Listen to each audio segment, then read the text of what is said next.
हाँ जी स्टूडेंट्स, आज आप एक बहुत ही इंपॉर्टेंट टॉपिक शुरू करने जा रहे हैं।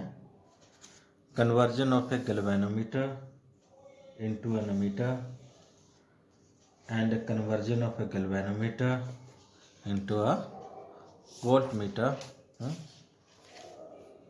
तो लेट अस स्टार्ट। सब तो पहला what is a galvanometer. Galvanometer क्या होता है? It is a low resistance instrument. तो galvanometer is a low resistance instrument. It gives full deflection even if the small amount of current is allowed to pass through it. तो ये याद रखना, galvanometer क्या है? एक बहुत ही लो रेजिस्टेंस इंस्ट्रूमेंट होता है। जे थोड़ा जिहा भी करंट ਇਹਦੇ 'ਚ ਪਾਸ ਕੀਤਾ ਜਾਏ, ਮੰਨ ਲਓ ਇਹ ਗੈल्वेनोमीटर है, ਗੈल्वेनोमीटर ਦੇ ਸੈਂਟਰ ਦੇ ਵਿੱਚ ਜਿਹੜਾ ਜ਼ੀਰੋ ਹੁੰਦੀ ਹੈ, ਇੱਧਰਲੇ ਪਾਸੇ ਪੋਜ਼ਿਟਿਵ ਤੇ ਇੱਧਰਲੇ ਪਾਸੇ ਨੈਗੇਟਿਵ ਰੀਡਿੰਗ ਹੁੰਦੀ ਹੈ। ਜਿਵੇਂ ਆਹ +1 +2 ਜਾਂ +3, ਇੱਧਰਲੇ ਪਾਸੇ -1 -2। तो ये जड़ी इंस्ट्रूमेंट है कि जो थोड़ा जा भी करंट ये पास किया जाता है, it gives a full scale deflection. तो ज़्यादा if we want to pass a large amount of current ये पास करा दिए तो इट गेट ईजिली डैमेज्ड, ये आसानी दे नाल जल जाता है गैल्वेनोमीटर। तो what is an ammeter? Ammeter is a very low resistance instrument. It is a very low resistance instrument, ठीक है ना। It can be use to measure the large amount of current. Galvanometer कादे वास्ते use किया जाता है? It can use to measure current as well as potential difference. तो ammeter is use to measure current, it is use to measure current only. And A remember रखियो कि ammeter is a very low resistance instrument, even lower than the galvanometer. Now जो topic है अज दा वो की है? How to convert conversion of galvanometer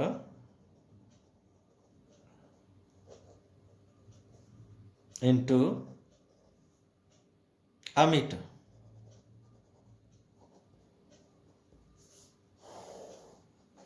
मीनस असी galvanometer नू अमीटर दे विच कन्वर्ट करना है।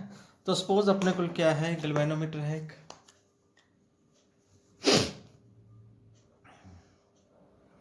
तो इसनों असी डिनोट करते हैं जी दे नाल।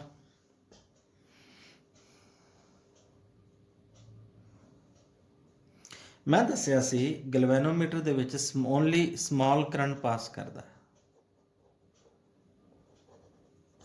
जे लार्ज करंट ये पास करावांगे तो डैमेज हो जाएगा। Let IG is the small of current which can pass through the galvanometer safely। IG क्या है? Small of amount of current है जोड़ा कि गैल्वेनोमीटर तो सेफली पास, गैल्वेनोमीटर विच सेफली पास कर सकता है IG। हाँ जी, नैक्सट अपने को की है? आपां की करना है? we will use shunt। let S is the shunt resistance।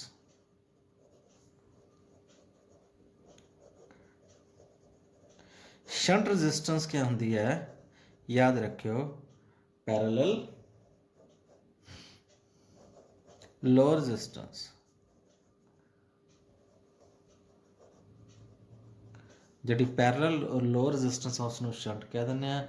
तो आप ये पैरेलल एक लो रेजिस्टेंस इंस्ट्रूमेंट ला दें। Let S is the shunt resistance।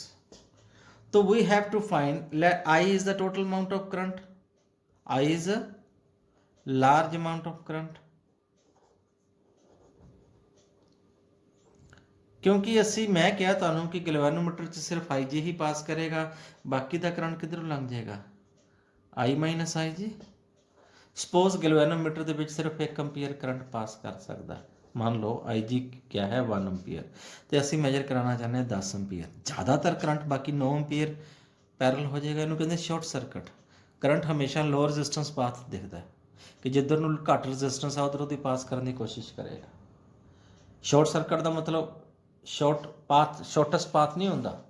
Short circuit ਦਾ ਮਤਲਬ ਹੁੰਦਾ ਹੈ ਸ਼ਾਰਟ ਰੈਜ਼ਿਸਟੈਂਸ ਪਾਥ, लो ਰੈਜ਼ਿਸਟੈਂਸ पाथ। तो करंट उधर ही पास करेगा, बेशक लॉन्ग कट हो, लेकिन इधर रेजिस्टेंस घट है, गैल्वेनोमीटर की रेजिस्टेंस ज़्यादा है।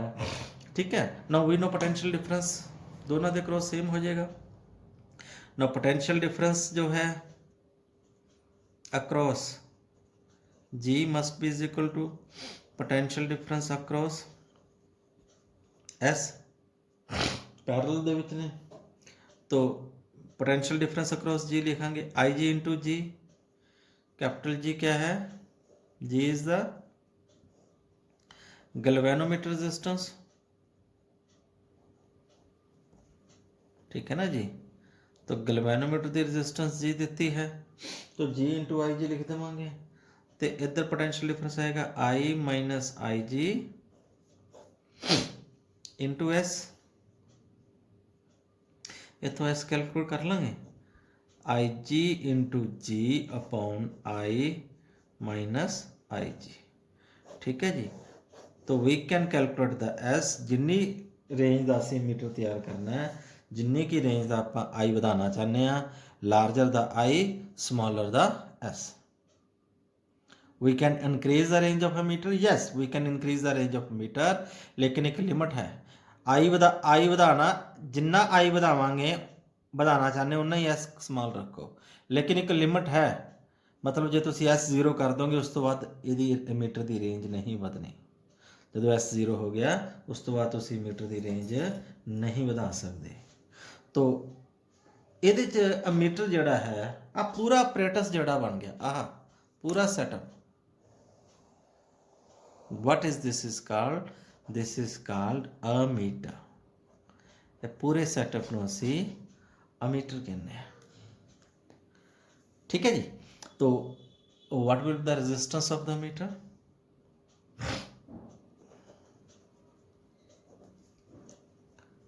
रेजिस्टेंस ऑफ अमीटर, हाँ जी पैरल च लगे ने 1 upon R A is equal to parallel दी इफेक्टिव रेजिस्टेंस रेसिप्रोकल करके अडॉप्ट कर दिए 1 upon G plus 1 upon S. ये आ जाएगा जी एस, ऊपर आ जाएगा जी प्लस एस। तो आर ए की वैल्यू आएगी G S upon G plus S, means very लो।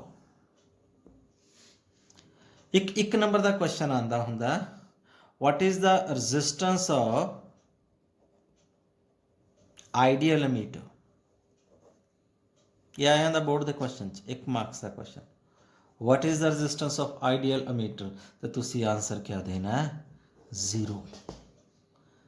अमीटर, अमीटर एक क्वेश्चन है आ जाता, why ammeter is always used in series in the electric circuit.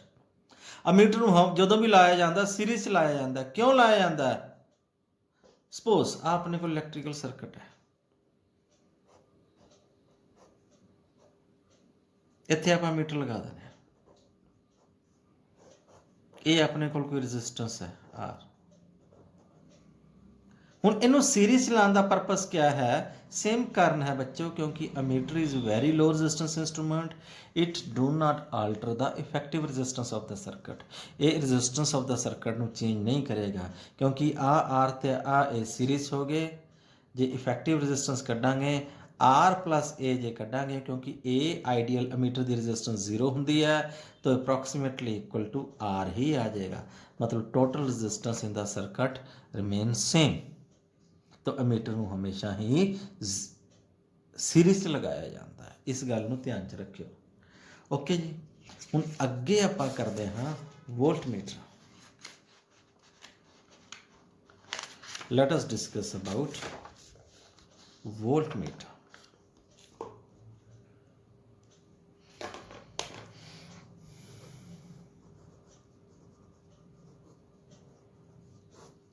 Ammeter current measure करने वास्ते use किया जाता है, and voltmeter is use to measure the potential difference. voltmeter is used to measure the potential differences. Remember it. So it is very high resistance instrument, very high resistance instrument या device. ये ऐसा device है जिसकी की resistance बहुत ज़्यादा होंगी है। अमीटर की रजिस्टेंस होएगी 1 ओम, अद्धा ओम।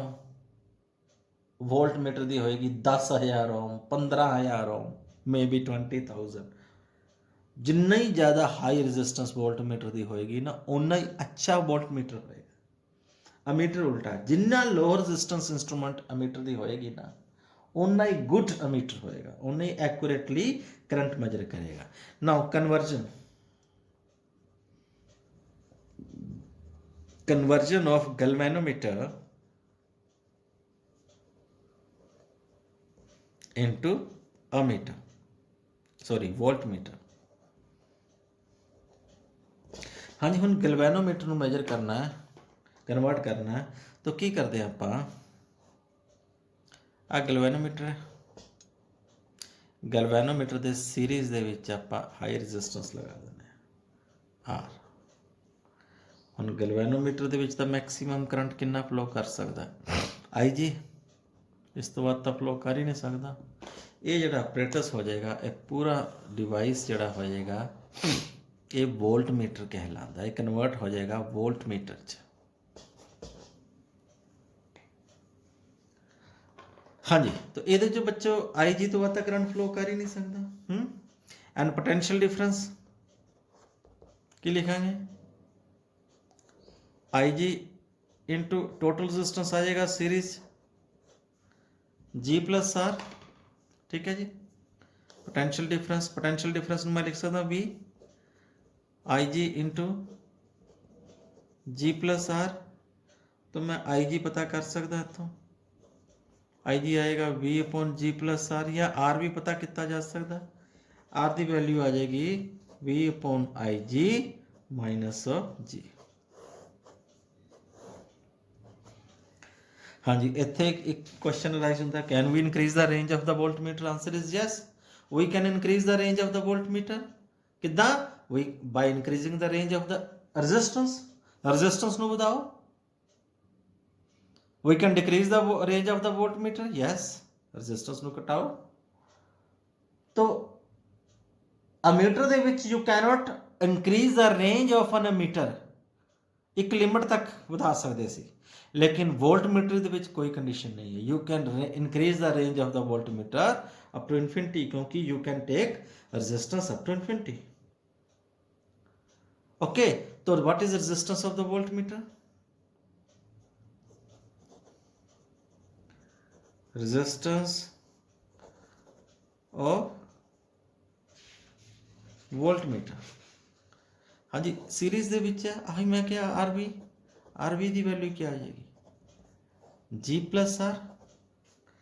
तो मैं पहले क्या, it is a very high resistance instrument. 1 number का बोर्ड का क्वेश्चन होंगे, what is the resistance of ideal voltmeter. Ideal voltmeter ते तुसी जवाब की देना इनफिनिटी। आइडियल वोल्टमीटर की रेजिस्टेंस कितनी होंदी है? इनफिनिटी।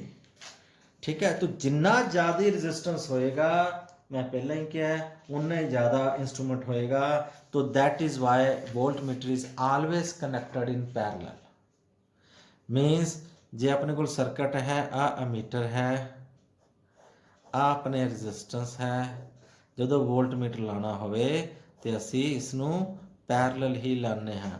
क्यों पैरेलल लाने हैं? क्योंकि रजिस्टेंस ते जो वोल्टमीटर तुसी इफेक्टिव रजिस्टेंस पता करन लग जाओ। हुण R1 upon RP is equal to a दी रजिस्टेंस मान लो RV है, V दी रजिस्टेंस तो RV हो जाएगी ना, तो R plus R into R V into R plus RV ठीक है। जो रेंज लओगे तो आर पी की value approximately equal to R आ जाएगा। जो तुसी आर नू विद रिस्पैक्ट टू आर भी निगलैक्ट कर सकते हो then it is approximately equal to are. तो वोल्टमीटर नू कभी भी सीरीज च नहीं लाना हुंदा, वोल्टमीटर नू असी हमेशा ही पैरलल दे विच लाना हुंदा है।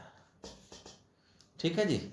हुण अगे जिहड़ा टॉपिक है, एक लास्ट टॉपिक ये रह गया सी, charge particle moving in a uniform magnetic field.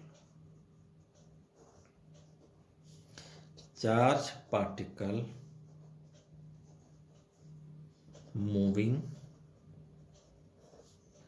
in a uniform magnetic field।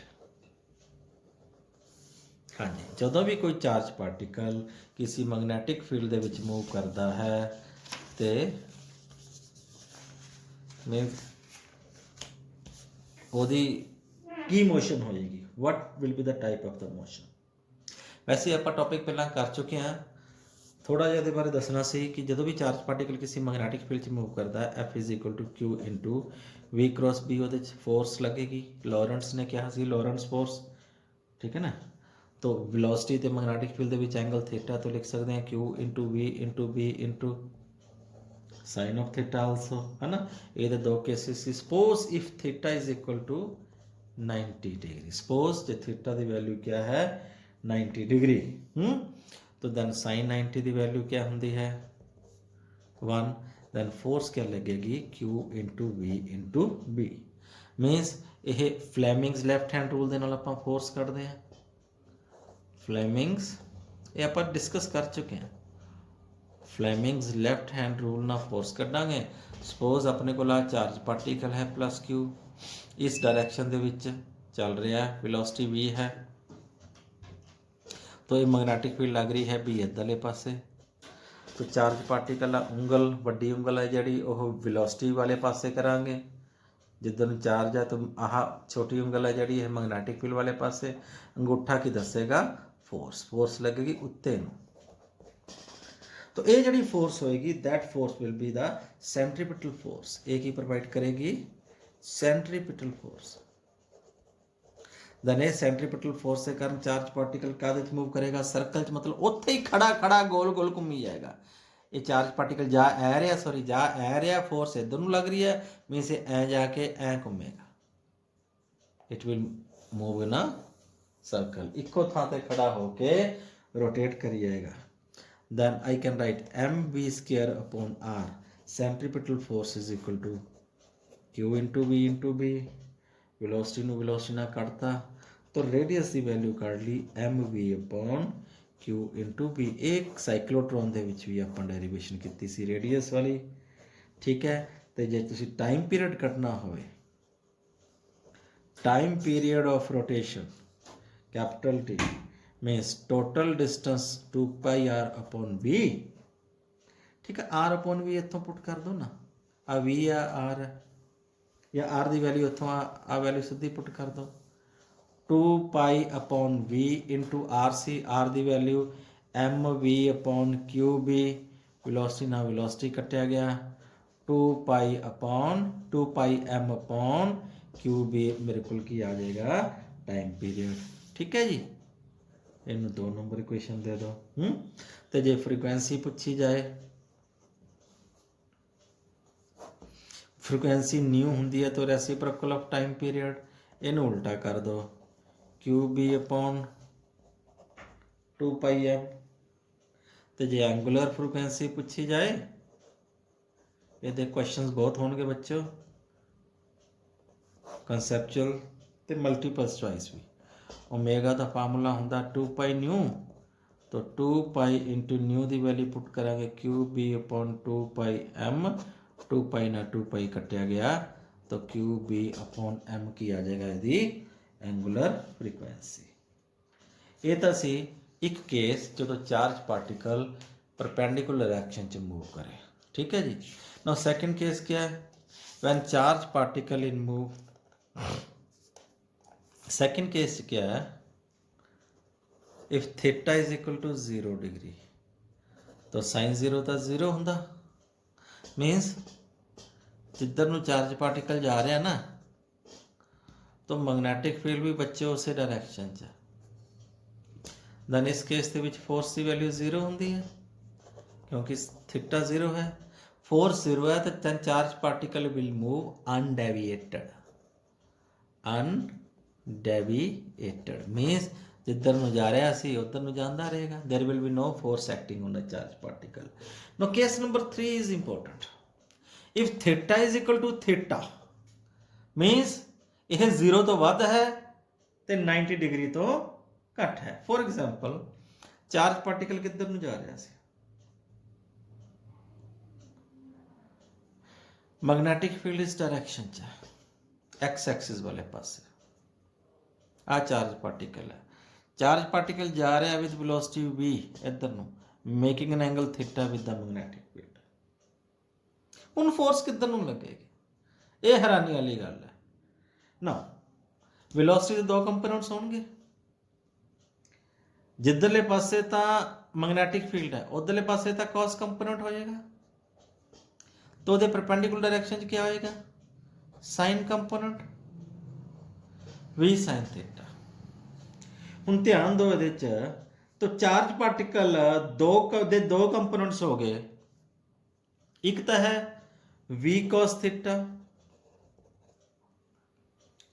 तो according to v cos theta cos component there will be no force acting on it, क्योंकि v cos theta तो कहेगा charge particle to move in straight line along x axis, and v sin theta जेड़ा component है that is responsible for the centripetal force, right. A charge particle ਨੂੰ मजबूर करेगा to move in a circle इस direction. आ cos component charge particle ਨੂੰ ਸਿੱਧਾ ले जाने की कोशिश करेगा, आ कंपोनेंट चार्ज पार्टिकल ਨੂੰ घुमाने की कोशिश करेगा। तो under the combined effect of two forces the charge particle will move in a helical path, इस तरह मूव करेगा। मीनस नाले तो चक्कर च भी घूमेगा ते नाले अगे नूं भी जाएगा, क्योंकि ये दो कंपोनेंट्स हो गए वेलोसिटी दे। ओके नाउ सर्कुलर मोशन च हुण इस कंपोनेंट का जिहड़ा रेडियस है I can write r is equal to mv sin theta upon qb। जिहड़ा पहला r आया सी रेडियस इको थां ते खड़ा होया वो सी mv अपॉन qb। हुण इत्थे वेलोसिटी थां ते आ वाले कंपोनेंट जिहड़ा रिस्पोंसिबल है v sin थीटा लिख देंगे ना, ठीक है। And time period of oscillation भी की आया सी 2 पाई m अपॉन qb। ये तो हुण भी सेम ही आएगा, क्योंकि टाइम पीरियड तो डिपेंड ही नहीं करता वेलोसिटी ते। आ देखो वेलोसिटी तो वेलोसिटी कटिया गया, इत्थे भी v sin थीटा लिखूंगे, थल्ले भी v sin थीटा लिखूंगे, v sin थीटा ना v sin थीटा कट दूंगे, मतलब टाइम पीरियड जड़ा है वह बच्चों सेम ही आ जाएगा 2 पाई m अपॉन qb। जे टाइम पीरियड सेम है तो नेचुरली फ्रीक्वेंसी भी सेम ही आएगा, ठीक है जी। तो एक ਇਹਦੇ ਚ ਹੋਰ चीज है, तो एंगुलर फ्रीक्वेंसी की मैं गल नहीं करता, चलो भी सेम ही होएगी। एक ਇਹਦੇ ਚ है द पिच ऑफ हेलिक्स, इस पढ़ने वाली गल है। द पिच ऑफ हेलिक्स की हुंदा है, इस पाथ ਨੂੰ ਕਹਿੰਦੇ ਆ हेलिकल पाथ। हेलिकल पाथ मतलब हेलिक्स बनता होया स्प्रिंग वांगू अगे ਨੂੰ ਵਧੇ, हेलिकल पाथ। तो पिच ऑफ हेलिक्स क्या हुंदा है, देखो बच्चों एक पार्टिकल इत्थों ਚੱਲਿਆ घूम के अगे ਨੂੰ ਹੁੰਦਾ ਹੁੰਦਾ ਇੱਥੇ पहुंच गया, एक साइकिल पूरा हो गया, एक चक्कर पूरा हो गया। तो आ जड़ा डिस्टेंस है, distance covered by the particle in one cycle is called pitch of helix.